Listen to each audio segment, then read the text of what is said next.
is recognized. Thank you, Chairman Jordan. This hearing... oh, wait, could the gentleman hold for just 1 second? Sure. I apologize. You guys have been going 2.5 hours. If any of you need a break, make sure we'll give you a break and we'll keep rolling. But I just thought that because I just took a break. So, but the gentleman's recognized. You get your full time. Thank you, Chairman Jordan. This hearing, of course, marks the start of negotiations over the reauthorization of FISA Section 702 at a time when our civil liberties are under assault and the public lacks trust in government. The stakes could not be higher. As my colleagues and witnesses have pointed out, Section 702 has been repeatedly abused under both Republican and Democratic administrations. It's become a tool of mass domestic surveillance and an end run around the Fourth Amendment as well. It should be clear by now that we cannot trust the executive branch to regulate itself. This is a crucial moment for Congress to assert itself and its constitutional authority to protect our constituents from warrantless spying. It's clear to me, it is not clear to me that Section 702 can ever be reformed to the point where it doesn't threaten our constitutional rights. But if Congress is going to reauthorize it, then we must insist on major changes. That means requiring a warrant for U.S. person searches, closing the data broker loophole, reforming the FISA court, and narrowing the SP definition, and requiring more transparency and oversight. It also means getting rid of the immigrant vetting provision that was included in FISA.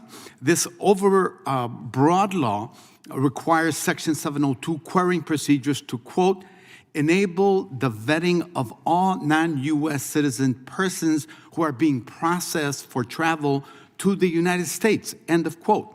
This is a major expansion of government surveillance powers. Instead of targeted surveillance aimed at specific national security risks, the intelligence agencies will now surveil over 10 million people, non-U.S. citizens entering the country each year without suspicion.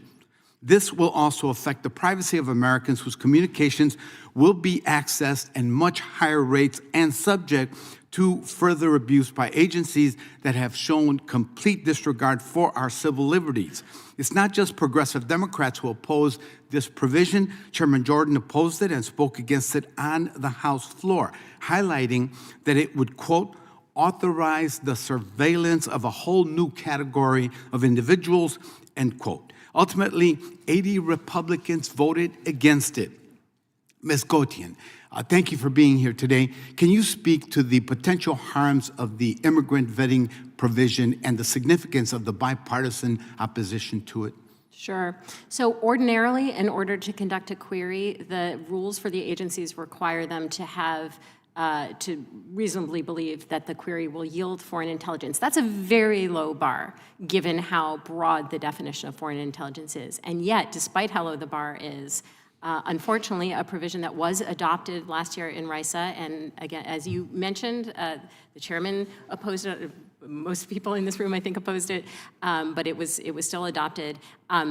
That allows, in some ways, it basically requires agencies to have procedures in place that permit suspicionless queries for people who are seeking to travel to the United States, whether it's as a tourist or whether it's on a work visa or a student visa or whatever the case may be, even if none of the many vetting mechanisms that the government already uses has turned up any reason to worry about these individuals. This is, completely unnecessary. People should be able to travel to this country, to study and work in this country without turning over their personal communications to be read by the government. There are plenty of vetting mechanisms in place to ensure that they don't pose a threat to national security. And there is an impact on Americans' privacy, on U.S. persons' privacy as well, partly because these are totally suspicionless searches. So to the extent that these queries return communications that include Americans as participants, these are very likely to be completely innocuous conversations with no foreign intelligence in them, and that is an intrusion on these Americans' privacy. Also, as we've already seen, there have been significant compliance problems with this travel vetting provision, and including multiple queries of U.S. persons under this authority. Thank you so much. You're underscoring that this is not a partisan issue, and of course, I look forward to working with Chair Jordan and other members and other parties to ensure that this provision is not included in the reauthorization of Section 702. Thank you, and I yield back, Mr. Chairman. Gentleman yields back. The